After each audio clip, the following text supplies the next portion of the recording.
This story is titled, My Wife Said I Wasn't Her Match, So I Became a Stranger in My Own Home, Detached, Indifferent, and Unavailable.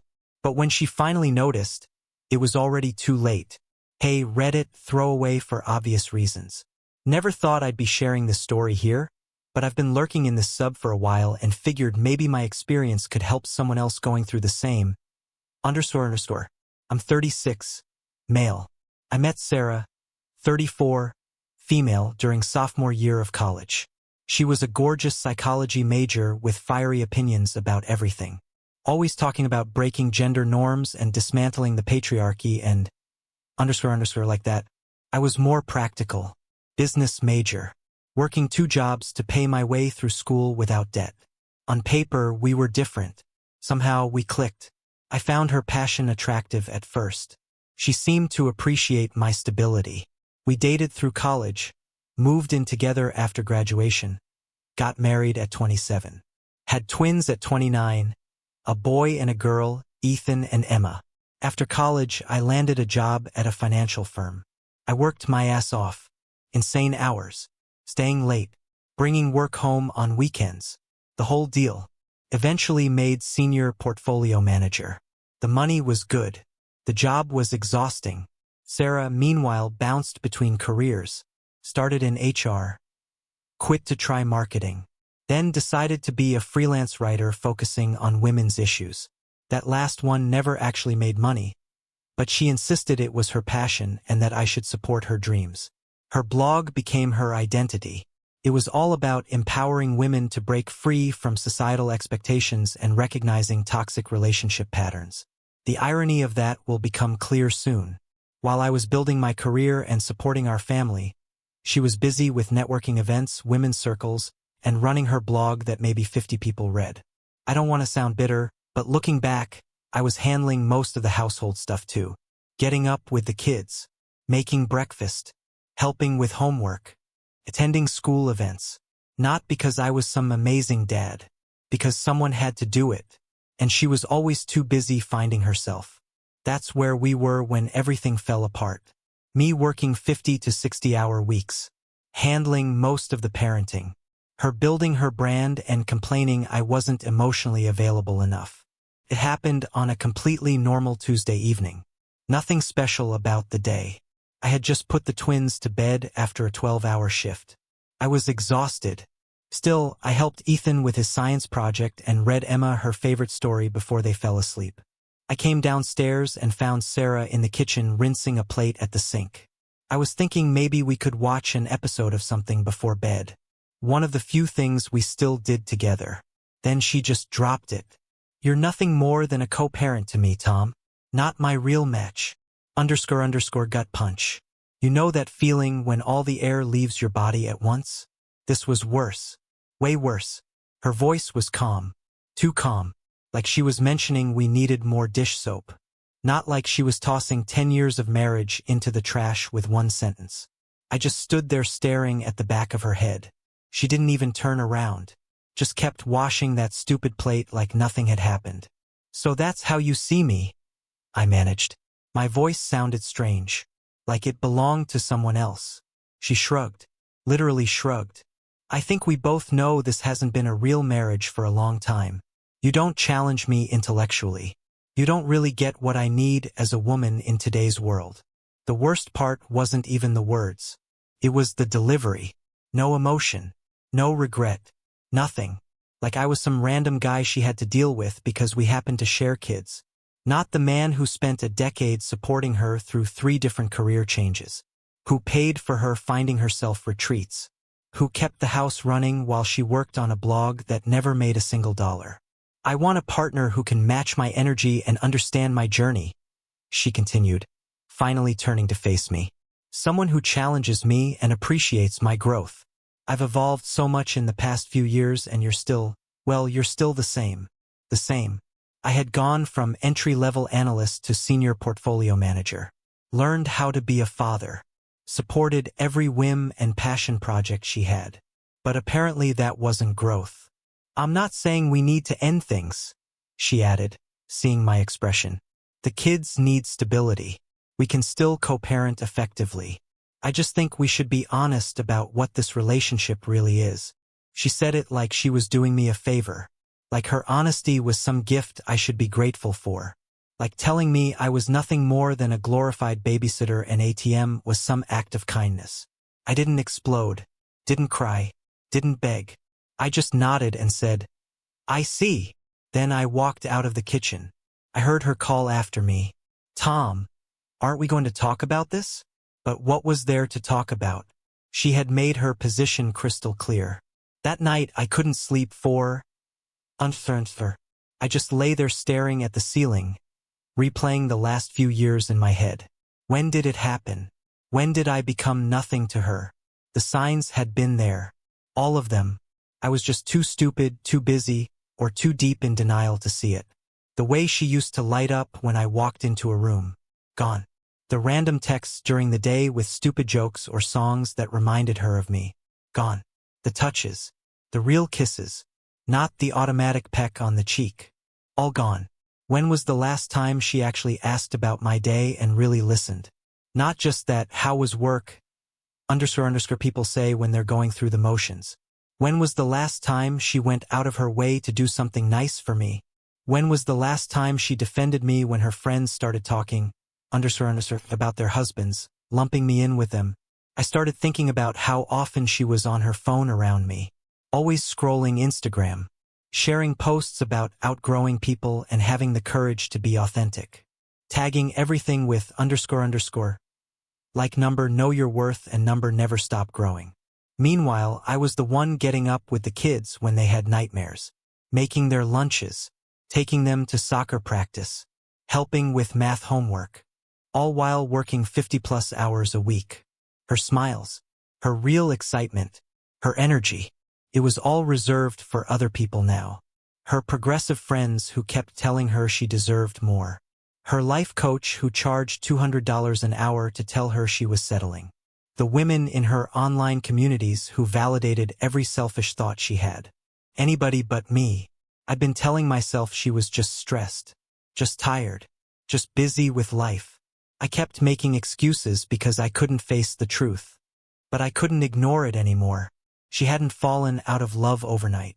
She'd been showing me for years that I was nothing more than a convenience. I just didn't want to see it. The worst realization hit around 3 a.m. I had spent years trying to make her happy, worked harder, helped more, supported every dream. And she kept moving the goalposts, kept finding new reasons I wasn't enough. No matter what I did, it would never be enough because she had already decided I wasn't enough. It wasn't about my actions. It was about her perception. And that's when something in me shut off. I was done trying. The next morning I got up before her like I always did. Made breakfast for Emma and Ethan. Packed their lunches. All the usual dad stuff. When Sarah came downstairs in her silk robe, the one I bought her for our anniversary, I didn't say, "Sir." Didn't ask how she slept. Didn't comment on the weather. Nothing. She noticed. Kept glancing at me like she was waiting for something. Probably thought I was going to beg her to love me. Or say some pathetic crap like that.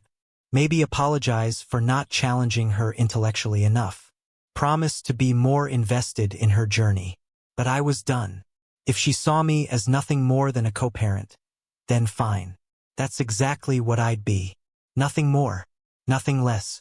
"You're quiet this morning," she said, trying to sound casual. I shrugged. Got a lot on my mind. Work stuff. She hesitated. "Do you want to talk about what I said last night? I think it's important we get on the same page." "We're on the same page," I replied, not looking up from making Ethan's sandwich. "You were very clear. Tom, I wasn't trying to hurt you," she said, her voice slipping into that condescending tone she used when she thought she was being emotionally intelligent. "I was just being honest about where I am right now." "I appreciate the honesty," I said flatly. Now we both know where we stand. I could see the confusion in her face. She had expected tears, or anger, or desperate promises to become the man she wanted. Instead, she got calm acceptance, and that threw her completely off script. I dropped the kids at school and moved through my day with a different mindset. Something colder, clearer. I wasn't her husband anymore. I was just the father of her kids. That's it. No more doing her favors. No more standing there while she droned on about how exhausting her day was rearranging the living room furniture or writing another post for her blog. That night she came home from her women's empowerment meeting, which I later found out was just her and her friends sitting around complaining about their husbands, and I was at the table helping the kids with homework. She walked in, tossed her designer bag onto the chair I paid for, and paused like she was waiting for me to ask how her meeting went. I didn't. I stood up, told the kids I'd be in my office if they needed anything, and walked out. The look on her face was priceless. In my office, I opened my laptop and created a new document. I titled it Exit Strategy. Then I started a list of everything I needed to do to protect myself and the kids. First item, call a lawyer. That became our new normal. No more small talk. No more checking in during the day. No more little favors. Dinner conversations were about the kids. I talked to them, laughed with them, but not with her. If she spoke to me directly, I answered politely, briefly. How was your day? She'd ask. Fine. That was it. No details. Did you see that email from Emma's teacher? Yes. Already handled it. End of conversation. I started making my own weekend plans. Sometimes I took the kids out without even telling her where we were going. She'd text asking where we were, and I'd wait an hour before replying with something short. Out with the kids. Back later. I also started taking better care of myself.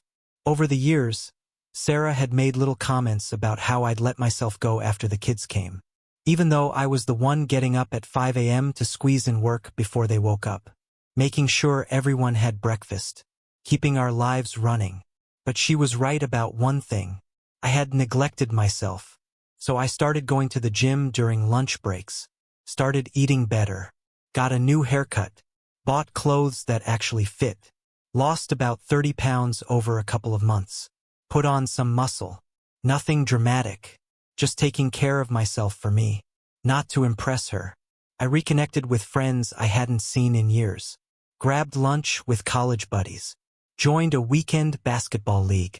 I started living like someone who had a life beyond being Sarah's husband and the twins' dad. The first Saturday I took the kids out alone. She was on the couch when we got home, pretending to scroll her phone but actually watching videos about setting boundaries with men or some. Where'd you go? She asked, trying to sound casual. Out, I said, dropping the keys on the counter. Kids wanted to do something, so we went. Her lips tightened. Would have been nice to know. As their mother, I should be informed about where my children are. I shrugged. Didn't think it mattered. You're usually too busy with your blog to join us anyway. That's not fair, she snapped, sitting up straighter. My work is important, too. Sure it is, I replied, not even arguing. Kids, go wash up before dinner. They ran upstairs. She followed me into the kitchen. What's going on with you? You've been acting weird ever since our talk.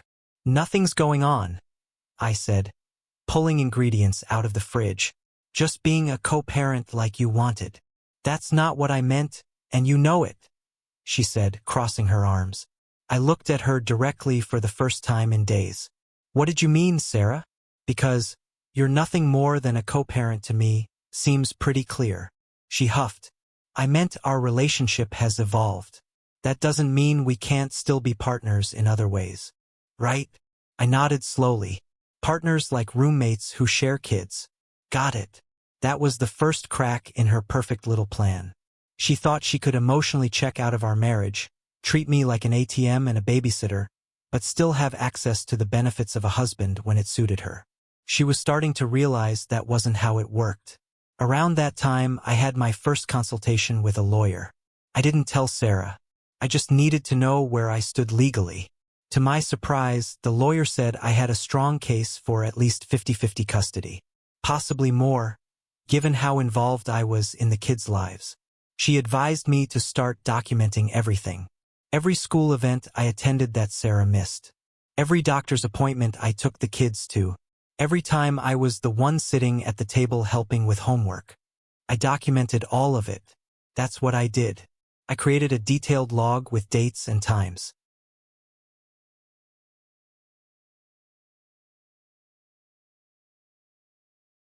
I saved emails from teachers who addressed questions to me instead of Sarah because they knew I was the responsive parent. I kept track of everything, just in case. I also started putting aside money in an account Sarah didn't know about. Not hiding assets. If it came to divorce, everything would be disclosed. I just made sure I had financial resources that were mine. The lawyer assured me it was legal as long as I wasn't using joint funds or hiding money that counted as marital property. Took time, but Sarah started noticing the shift. She tried to start conversations about her day or something profound she read online. I'd nod. One word answers. That's it. She tried wearing sexier outfits around the house. Too little. Too late. I noticed something else too. She suddenly started caring about what I was doing. When I mentioned to the kids that I was thinking about taking them skiing in the winter, she jumped in. That sounds fun. I've always wanted to learn to ski. I just nodded and kept talking to Emma and Ethan like she hadn't spoken. Ignored her attempt to insert herself. About 6 weeks into this new arrangement, I was reading on the couch one night when she sat down next to me. Closer than she had in months. "You've lost weight," she said, her eyes moving over me slowly. "Yep." I didn't look up from the page. "You look good," she added, her voice dropping slightly. "Really good. Thanks." Still reading. "Tom," she said, placing her hand on my arm. "Can we talk? I feel like there's this wall between us lately." I finally looked at her. "What do you want to talk about?" "Us." She looked almost relieved to have my attention. "I feel like you've completely withdrawn from me." "I'm just respecting the parameters you set," I said calmly. "You made it clear what I am to you. I'm adjusting accordingly." "I think you misunderstood what I was trying to say." She backpedaled quickly. "I never meant that I don't care about you or that I don't value our relationship." I closed my book. "What did you mean then when you said I'm nothing more than a co-parent to you? What possible interpretation of that should I have taken?" She faltered. I was trying to be honest about feeling disconnected.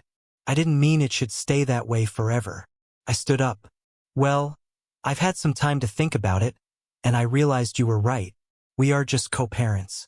And that's all we need to be for the twins' sake." I walked away and left her sitting there. For the first time, she was the one watching me go.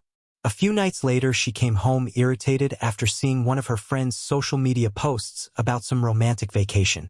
I was in the living room reading again, looking better than I had in years. She stood there waiting for me to acknowledge her. I didn't. "You've been acting weird for weeks," she finally said. I looked up. "Weird how?" "I don't know. Just different. Distant. It's like you're not even trying to make our relationship work." I closed my book slowly. "I thought this is what you wanted." She blinked like I'd slapped her. "What?" "You said we're just co-parents," I reminded her, keeping my voice flat. "So that's what I'm doing. Parenting. Everything else is irrelevant, right? Isn't that what you and your empowerment group are always talking about? Being your authentic self." She stared at me, opened her mouth, then closed it. That was all I needed. She hadn't expected this. She thought I'd chase her, beg for her attention, keep trying to win her back while she treated me like underserved. Instead, I gave her exactly what she asked for, and now she didn't know what to do with it. "This isn't what I wanted," she said finally, her voice small. "I wanted us to work on our relationship, not give up on it." "Funny way of showing it," I replied. "Telling someone they're nothing more than a co-parent doesn't exactly inspire them to invest more emotionally." She sat down across from me. I was frustrated. "I felt like you weren't hearing me when I talked about feeling unfulfilled. And now I hear you loud and clear," I said. "Message received." She held my gaze for a long moment. "So that's it? After 10 years of marriage, you're just checking out." The irony was so thick I almost laughed. I learned from the best. After that night, everything shifted again. She started watching me more closely, listening harder, like she was trying to solve a puzzle. She'd hesitate before she spoke, choosing her words with care, waiting for me to crack, waiting for me to break this new routine. I didn't, so she tried smaller moves, asking if I wanted anything from the store, mentioning shows we used to watch together, then getting more obvious, wearing the lingerie that had been sitting untouched in her drawer, talking about how important male energy was in the house. A complete 180 from her usual men are the problem, __. I noticed she stopped posting those passive-aggressive quotes too. The ones about outgrowing relationships and knowing your worth. Funny how that works. One evening, after the kids were asleep, she cornered me in the kitchen while I was cleaning up. "You really don't care, do you?" she asked. "About what?" I said, sliding the last dish into the rack. She exhaled sharply. "About any of this. About us." I shrugged. "There is no us." Her jaw tightened. "So that's it. You're fine with things being like this." I dried my hands and looked her straight in the eye. "No, but I've accepted it. You made it clear how you see me. I'm just doing the same." "That's not what I meant when I said that," she shot back, defensive. I almost laughed. "Isn't it? You've spent the last few years treating me like I'm nothing but a checkbook and an occasional babysitter. You and your friends sit around talking about how men are useless while I'm the one doing everything to keep this family running. Well, congratulations. You convinced me. We're just co-parents. That's all we'll ever be now." "Tom, please," she said, and I saw the tears building in her eyes. "I made a mistake. I was lashing out because I felt ignored." Ignored. That's when I actually laughed. "Sarah, I have bent over backwards for you for years. I supported every career change, every hobby, every finding yourself phase. I've been the one keeping this family functioning while you were busy posting inspirational quotes on Instagram. So don't talk to me about feeling ignored." She wiped her eyes. "I know I've made mistakes. We both have. But don't we owe it to ourselves, to the kids, to at least try to fix this? The time to fix it was before you decided I was just a co-parent," I said. "You don't get to downgrade someone and then act surprised when they stop treating you like a priority." She wanted to argue. I could see it. But she couldn't. She knew. She'd been the one to kill whatever we had. She spent years convincing herself I was just a background role in her life. And now that I'd stepped back, now that I'd removed myself emotionally, she was finally understanding what that really meant. She expected me to chase her, to fight for a spot she'd already erased me from. When I didn't, she was the one who felt the space. Over the next few weeks, her efforts escalated. She cooked my favorite meals, asked about my day and actually listened, offered to take the kids so I could have time to myself, suggested date nights, reached for me first, but it was too late. I couldn't unsee what I'd seen. I couldn't unfeel what I felt when she dismissed our entire relationship like it was nothing. Every time she tried to get close, I heard her words again, saw her expression, remembered how she didn't even turn around when she told me I was nothing to her. The final straw came one night when I overheard her on the phone with a friend. "I don't know what to do," she whispered. "He's completely different. It's like he flipped a switch. No, that's the thing. He's not even angry. He's just gone. Emotionally gone. I know. I've tried everything." Of course I apologized. "Well, I said I was frustrated and didn't mean it. No, he's not buying it. I don't know what I'll do if he actually leaves." Yes, I know that's what I was saying before, but I didn't actually want a divorce. I just wanted him to pay more attention to me. That was it. That confirmed everything. Her so-called honesty had just been a tactic. She thought if she threatened my place in her life, I'd try harder. Instead, I called her bluff. And now she was the one panicking. I stepped away before she could see me. I didn't need to hear the rest. I already knew what I had to do. 3 months into this new reality, I decided it was time for the final move. No drama, no screaming, no big emotional scene, just clarity, the kind that lands and stays there. One night, after the kids were asleep, I sat across from Sarah at the kitchen table with a manila folder in front of me. "We need to talk," I said. She looked up from her phone, almost hopeful. "Yeah, I want a divorce." I expected something. Anger, tears, resistance, anything. What I got was silence. She just stared at me like her brain couldn't catch up to the words. When she finally spoke, her voice was barely there. "Are you serious?" I nodded and slid the folder across the table. "What's this?" she asked, opening it slowly. "Divorce papers. Already filled out. And a few other things you should know." Inside wasn't just the paperwork. There were account statements. While she'd been busy finding herself, I'd been preparing.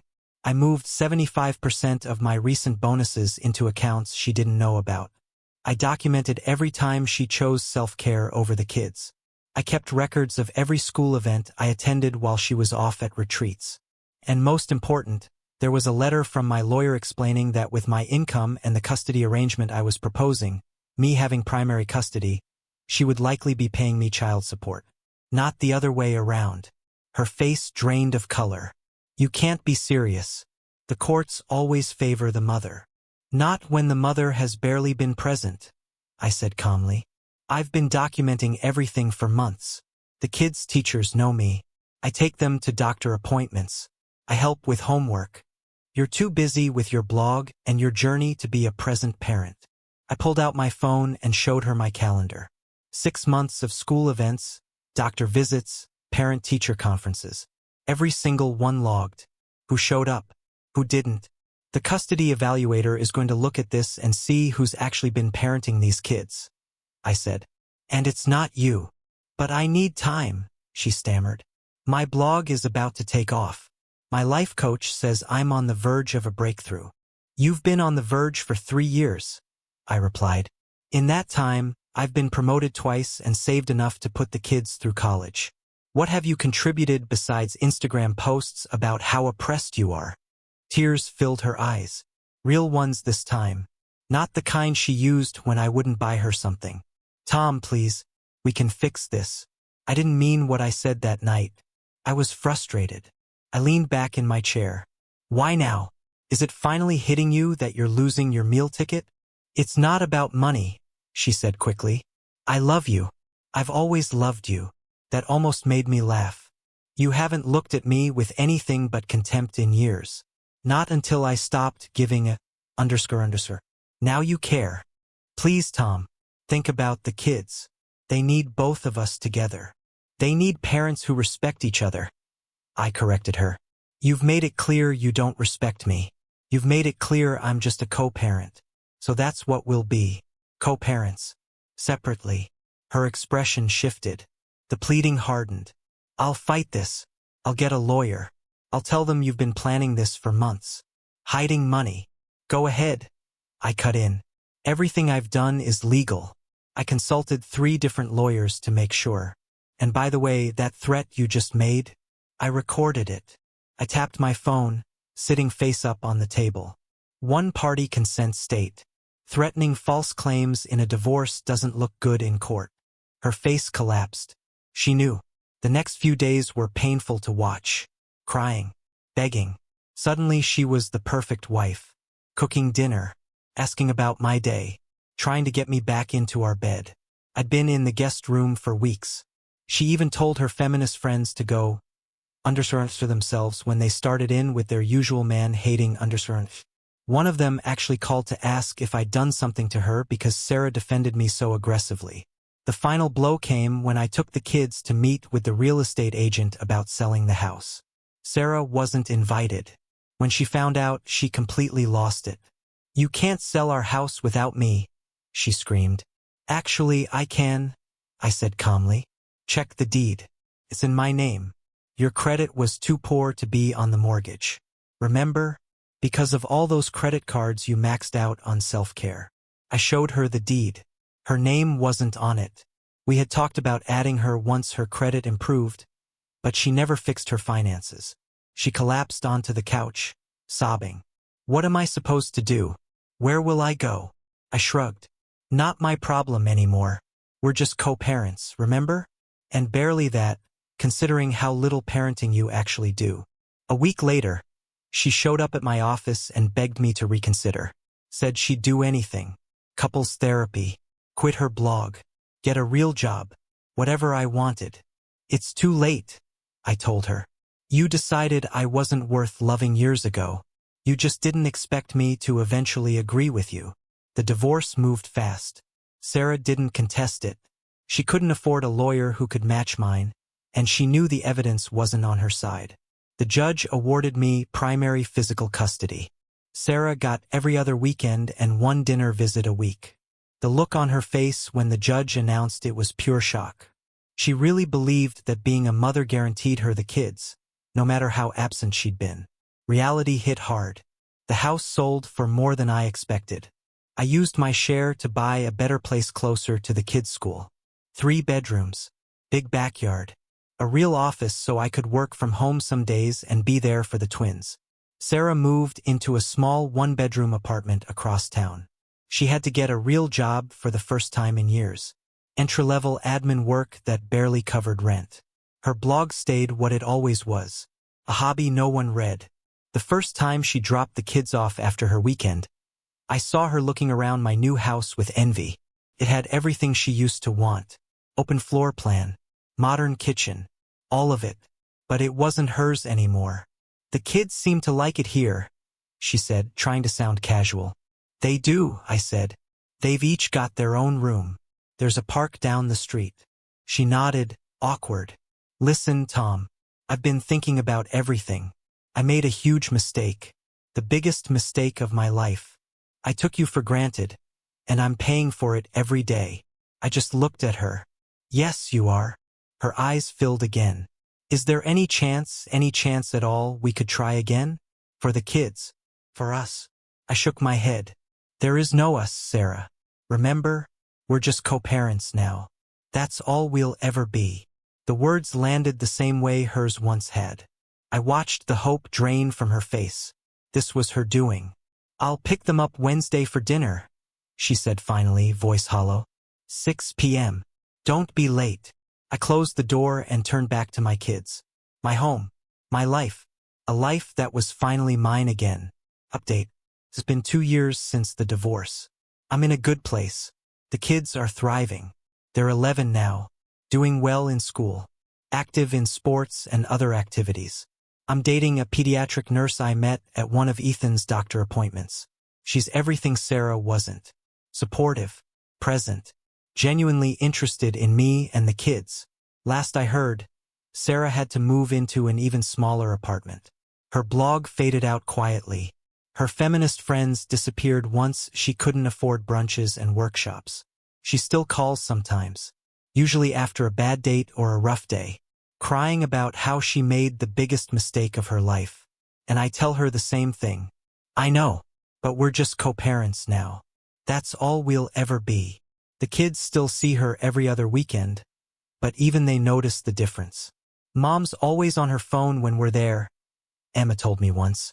Not like here, where we actually do stuff together. That's the real win for me. Not the house. Not the money.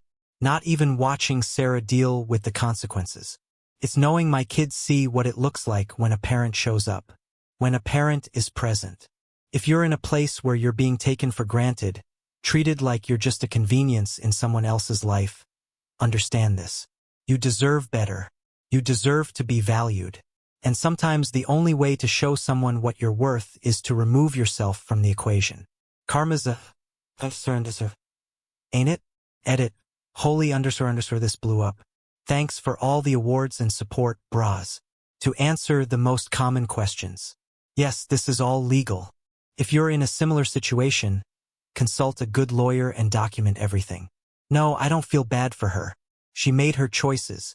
Yes, the kids are doing great. Kids need stability and attention, not Instagram perfect family photos. Edit 2. For those asking about the financial stuff, talk to a financial advisor ASAP if you think your marriage is heading south. There are legal ways to protect yourself that don't count as hiding assets. Don't wait until it's too late. Edit 3. No, I'm not bitter. I've moved on. Writing this out was actually therapeutic. And yes, Jessica, the nurse I'm dating, knows all.